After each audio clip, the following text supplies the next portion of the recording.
नमस्कार, SPN 9 news में आपका स्वागत है। महाराष्ट्र की राजनीति में शरद पवार और कांग्रेस पार्टी को चीफ मिनिस्टर का चेहरा घोषित करने के लिए ऑफर देने वाले शिवसेना के उद्धव बालासाहब ठाकरे के प्रमुख उद्धव ठाकरे को एक बड़ा झटका लगता हुआ नजर आ रहा है। उद्धव ठाकरे के इस अपील के बाद जिस तरीके से महाविकास आघाड़ी गठबंधन ने जो फैसला लिया है वो वाकई चौंकाने वाला है। शरद पवार ने प्रेस कॉन्फ्रेंस करके कहा है कि महाराष्ट्र में बिना किसी चेहरे के ही इंडिया गठबंधन विधानसभा का चुनाव लड़ेगा और विधानसभा के चुनाव में जीत दर्ज करने के लिए इंडिया गठबंधन पूरी तरीके से एकजुट दिखाई दे रहा है। लिहाजा आने वाले वक्त की राजनीति को साधने के लिए महाराष्ट्र में एक तरफ भारतीय जनता पार्टी है तो दूसरी तरफ यहाँ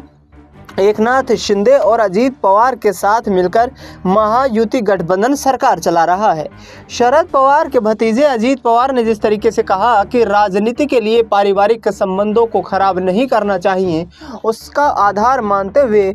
महाराष्ट्र की राजनीति में साफ तौर पर प्रतीत हो रहा है कि अजीत पवार एक बार फिर से विधानसभा चुनाव से पहले अपने चाचा शरद पवार के साथ फिर से गठबंधन करने वाले हैं।